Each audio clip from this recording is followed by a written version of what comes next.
Assalamualaikum warahmatullahi wabarakatuh. Kembali lagi bersama saya Bidan Niken dalam acara Sehati. Sahabat Zakat TV, seperti pertemuan-pertemuan kita sebelumnya, masih pada ingat tentunya ya. Pada kesempatan kali ini, saya akan menjelaskan mengenai keluarga berencana atau biasa kita kenal dengan KB. Ada slogan ya di TV, 2 anak lebih baik, seperti itu ya. Nah, kalau misalnya di sini mungkin saya akan menjelaskan mengenai aspek yang berbeda. Pentingnya KB, pengertian KB, dan apa saja sih metode keluarga berencana atau alat kontrasepsi yang biasa kita pakai di medis. Sebelumnya saya akan menjelaskan mengenai keluarga berencana. Yang dimaksud dengan keluarga berencana adalah bukan membatasi ya, tapi mengatur jarak atau jumlah anak yang diinginkan demi kesejahteraan anak tersebut. Sehingga para orang tua bisa melihat perkembangan anak mereka dan mengatur serta mendidik dengan lebih baik. Nah, di sini ada mengapa ibu perlu ikut KB.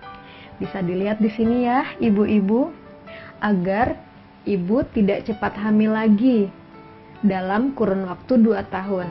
Kenapa di sini disebut dalam kurun waktu 2 tahun? Seperti kita ketahui, ibu yang hamil kemudian bersalin dan memiliki seorang bayi kecil yang sangat cantik ataupun ganteng, wajib memiliki 2 tahun untuk memberikan ASI kepada bayinya. Yang seperti kita tahu ya, bahwa pemberian ASI eksklusif yaitu 0 sampai 6 bulan pertama tidak diberikan makanan pendamping apapun. Selanjutnya 6 bulan sampai kurun waktu 2 tahun hanya diberikan ASI saja dan makanan pendamping yang lain. Jika ibu sudah 2 tahun memiliki bayi, maka dari itu hak anak untuk mendapatkan ASI dapat terpenuhi. Makanya kenapa di sini disebutkan agar ibu tidak cepat hamil lagi dalam kurun waktu 2 tahun.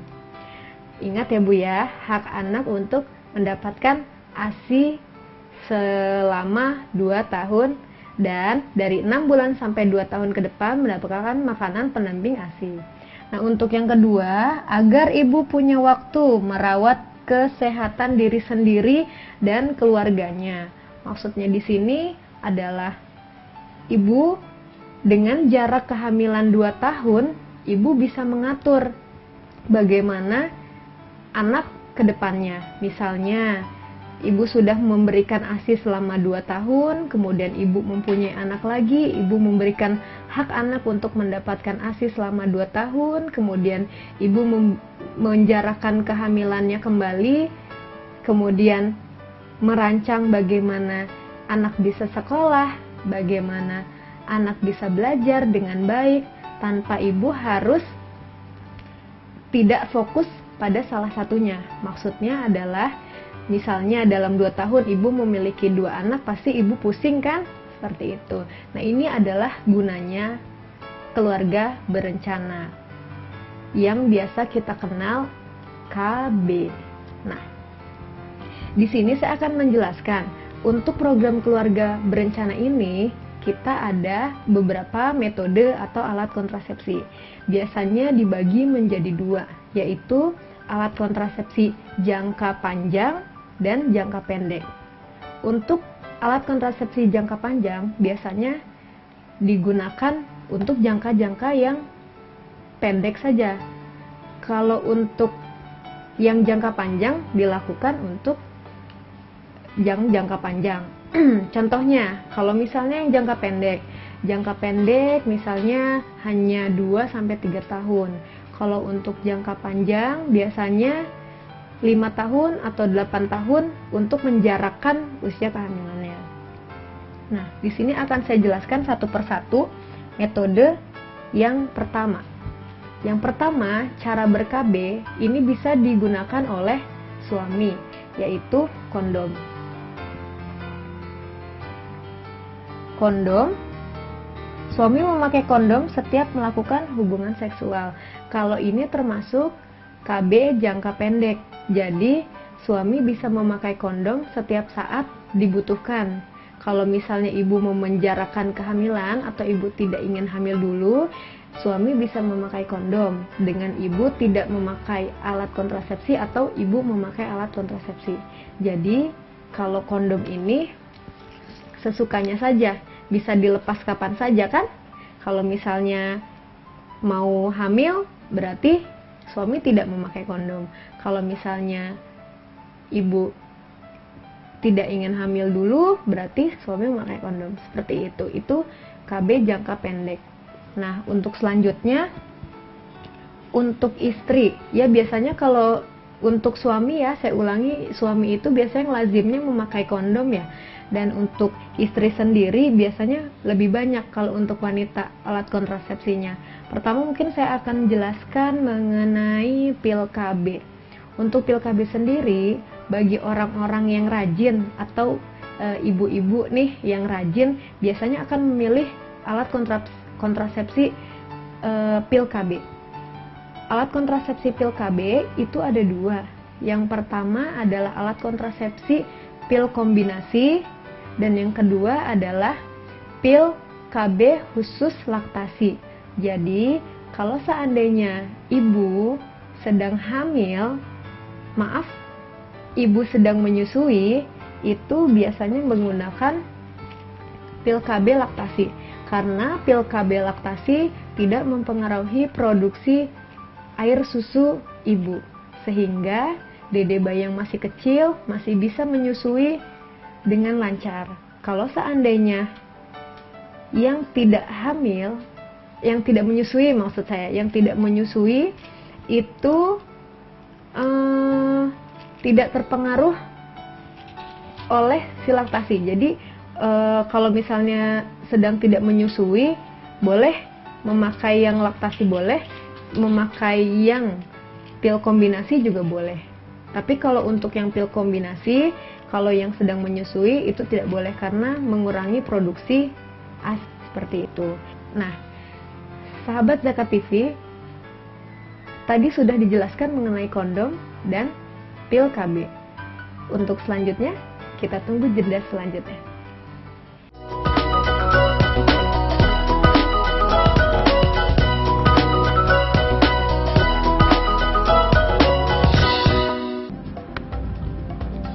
Semangat kemenangan harus berasal dari sportivitas yang datang dari hati.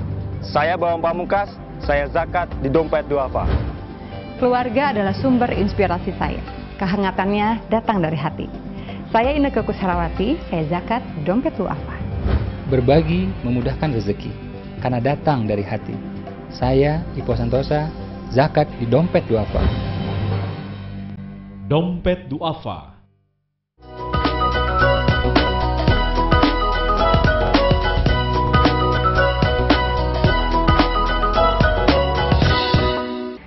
Sahabat Zakat TV, kembali lagi bersama saya. Tadi kita mengulas mengenai alat kontrasepsi atau keluarga berencana. Tadi sudah dijelaskan mengenai yang pertama adalah kondom, kemudian ada pil KB yang tadi dibilang ya sangat dianjurkan oleh ibu-ibu yang pengingat. Kalau untuk ibu-ibu yang pelupa, lebih baik jangan menggunakan pil KB, karena sekali tidak meminum pil KB, angka kejadian kegagalan KB sendiri atau alat kontrasepsi itu sangat tinggi. Nah, tapi bagi ibu-ibu yang seperti ini, maksudnya yang tidak terlalu ingat ya dari hari ke hari, misalnya bisa menggunakan alat metode yang lain. Contohnya yang akan saya jelaskan selanjutnya adalah mengenai suntik KB. Suntik KB ini sama, tadi kan ya dibagi dua. Suntik KB ini adalah alat kontrasepsi jangka pendek, hampir sama dengan pil. Suntik KB juga memiliki dua. Jadi yang pertama adalah suntik KB 1 bulan, dan yang kedua adalah suntik KB yang 3 bulan. Untuk suntik KB yang 1 bulan biasanya kontrol setiap 1 bulan sekali. Kalau untuk yang 3 bulan bisa kontrol setiap 3 bulan sekali. Suntik KB yang 3 bulan dianjurkan untuk ibu yang sedang menyusui karena dia tidak mempengaruhi produksi ASI. Tapi kalau misalnya suntik KB yang 1 bulan itu mempengaruhi produksi ASI sehingga tidak dianjurkan untuk ibu-ibu yang sedang menyusui. Seperti itu ya ibu-ibu ya. Kalau seandainya ibu sedang menyusui, tidak dianjurkan untuk memakai suntik KB 1 bulan. Seperti itu. Kalau untuk suntik KB yang 3 bulan sangat dianjurkan untuk ibu yang sedang menyusui. Nah, apa perbedaannya antara suntik KB yang 1 bulan dan 3 bulan selain dari segi laktasi? Untuk suntik KB 1 bulan biasanya dia headnya teratur, artinya dia masih akan head setiap bulan. Kalau misalnya yang 3 bulan biasanya dia mengalami efek samping gangguan head, contohnya flek-flek atau tidak head sama sekali. Itu perbedaannya. Jadi kalau misalnya ibu-ibu sekalian mau memilih alat kontrasepsi yang pil KB yang tadi atau yang suntik KB, itu sebenarnya hampir sama. Isinya pun dua-duanya sama hormon, cuman hormonnya itu berbeda. Harus dibedakan antara yang ibu-ibu yang sedang menyusui atau ibu-ibu yang sedang tidak menyusui. Tadi kalau misalnya ibu-ibu yang menyusui, yang paling aman adalah pil KB laktasi dan suntik KB yang 3 bulan. Kalau untuk ibu-ibu yang tidak menyusui, bisa menggunakan suntik KB 1 bulan atau menggunakan pil KB kombinasi. Tapi kalau seandainya ibu yang tidak menyusui menggunakan pil KB yang laktasi ataupun menggunakan suntik KB yang 3 bulan, itu tidak masalah, tidak mengalami efek samping apapun kecuali yang tadi yang saya jelaskan itu.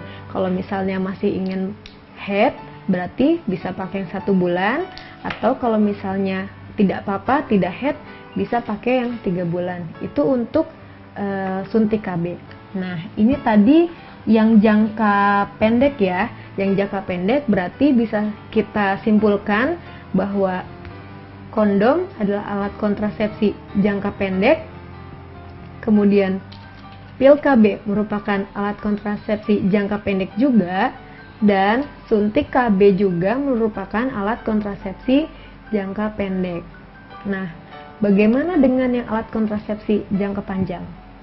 Kalau misalnya ibu dan suami ingin menunda kehamilan sampai waktu 3 tahun atau 5 tahun, kami sangat menganjurkan untuk tidak melakukan atau tidak menggunakan alat kontrasepsi jangka pendek, tapi menggunakan alat kontrasepsi jangka panjang. Karena penggunaan suntik KB atau pil KB yang berisi hormon itu di atas 2 tahun akan meningkatkan resiko terjadinya hipertensi pada ibu. Kalau untuk jangka panjang sekarang ya, akan saya jelaskan mengenai alat kontrasepsi jangka panjang. Ada implan atau yang biasa kita sebut susuk, kemudian ada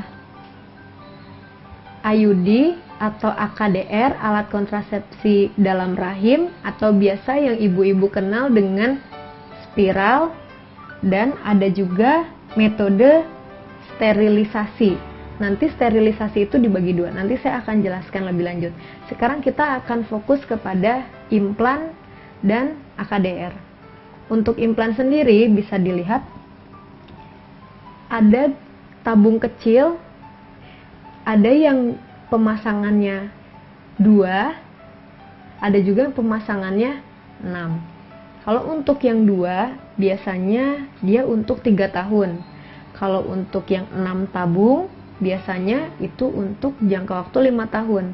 Jadi KB yang 3 tahun sama KB yang 5 tahun. Nah, untuk implan sendiri ini dia sama berisi hormon juga. Untuk implan itu ya, tadi saya ulangi, berisi hormon. Untuk pemasangannya sendiri, implan tidak bisa dilakukan oleh sembarangan. Jadi kalau untuk KB pil masih bisa dilakukan oleh kita sendiri karena di pil KB adalah obat minum. Kalau untuk suntik juga harus ke tenaga kesehatan seperti bidan, dokter, dan dokter spesialis kebidanan. Dan untuk implan sendiri harus dilakukan oleh tenaga kesehatan yang terlatih karena dia akan dilakukan sayatan kecil di bagian tangan. Jadi akan diberikan sayatan kecil di bagian tangan, dilakukan anestesi atau pembaalan, jadi tidak akan terasa sakit. Nah, implan akan ditanam di daerah situ. Jadi 2 atau 6 implan yang efektif untuk 3 atau 5 tahun. Itu untuk implan. Kalau misalnya ada yang lain, contohnya seperti tadi AKDR atau alat kontrasepsi dalam rahim atau biasa kita sebut dengan spiral, itu tidak berisi hormon, tapi dia adalah hanya sebuah alat dari tembaga yang berbentuk seperti huruf T. Jadi kalau misalnya untuk prosedur tindakan IUD atau spiral ini dilakukan oleh tenaga kesehatan juga, tapi dia akan ditanam di rahim dengan bantuan spekulum. Kalau untuk lebih lanjutnya, untuk privasinya bisa akan dijelaskan untuk selanjutnya di tenaga kesehatan yang terlatih. Tapi jangan khawatir, sebelum dilakukan tindakan pastinya ibu akan diberikan penjelasan yang sangat gamblang mengenai metode spiral ini. Baiklah sahabat Zakat TV, kita akan kembali setelah jeda berikut.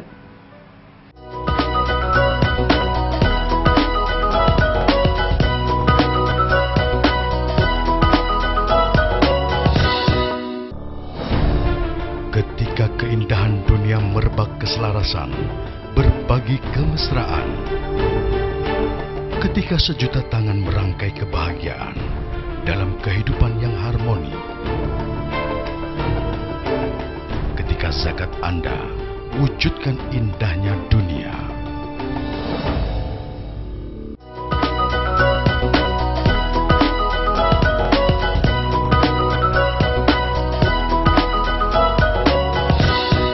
Kembali lagi bersama saya dengan bahasan yang masih sama dan sangat menarik tentang keluarga berencana.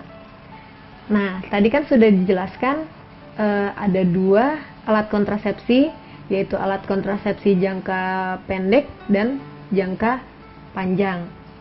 Untuk yang terakhir, alat kontrasepsi jangka panjang, ada 2 tadi yang akan saya jelaskan saat ini, yaitu metode sterilisasi atau pengikatan atau pemotongan. Untuk metode sterilisasi ini ada 2, yaitu ada vasektomi dan ada tubektomi. Untuk vasektomi biasanya dilakukan kepada pria. Untuk tubektomi dilakukan kepada wanita. Kalau misalnya tubektomi itu dilakukan pemotongan uterus. Jadi si saluran uterus itu bisa dipotong ataupun diikat. Kalau misalnya yang pada pria dilakukan pemotongan saluran spermanya. Jadi untuk mencegah ovum yang dari wanita untuk keluar, kalau misalnya yang laki-laki spermanya keluar, itu dihadang oleh sterilisasi ini atau metode tubektomi dan vasektomi ini.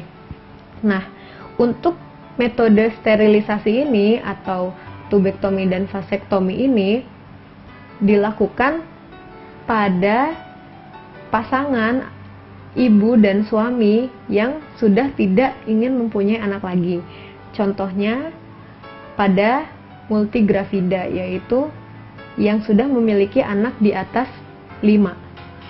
Biasanya dianjurkan untuk melakukan sterilisasi atau tubektomi vasektomi, dan biasanya juga vasektomi dan tubektomi ini dilakukannya atas indikasi medis. Misalnya jika ibu hamil lagi dan membahayakan kondisi kepada ibunya atau kepada janinnya, maka ada indikasi untuk dilakukan tubektomi pada ibu biasanya. Atau kalau misalnya tidak pada ibu, bisa pada suaminya. Tapi untuk metode sterilisasi ini atau tubektomi dan vasektomi ini harus benar-benar difikirkan dengan matang.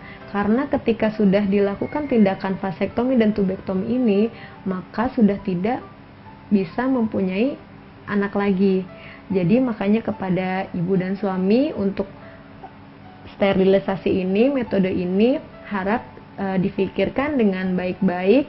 Lalu kalau seandainya memang sudah keputusan final ingin dilakukan tubektomi dan vasektomi, bisa datang ke fasilitas tenaga kesehatan dokter spesialis, karena biasanya akan dilakukan pembedahan kecil di daerah perut untuk wanita dan penis untuk laki-laki.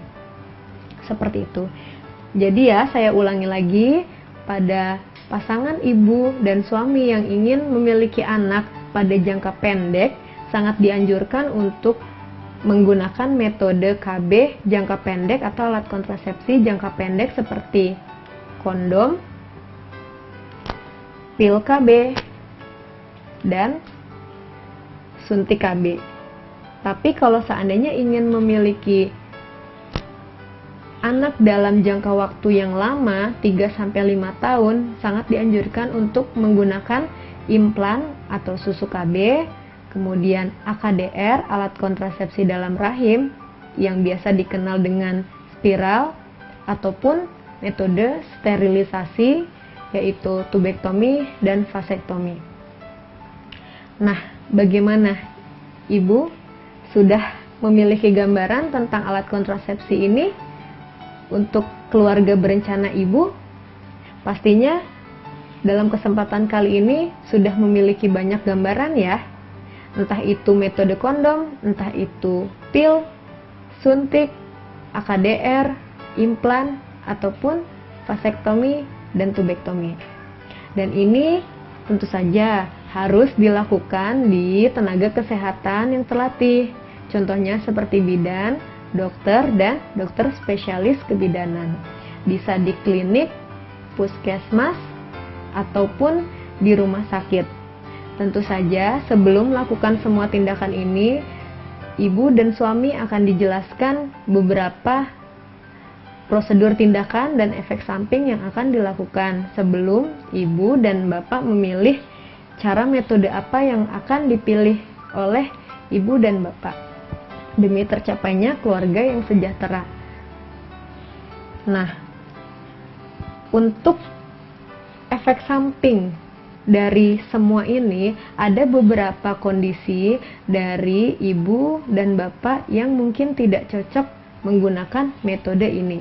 Contohnya, misalnya kebanyakan yang paling banyak keluhan adalah masalah suntik.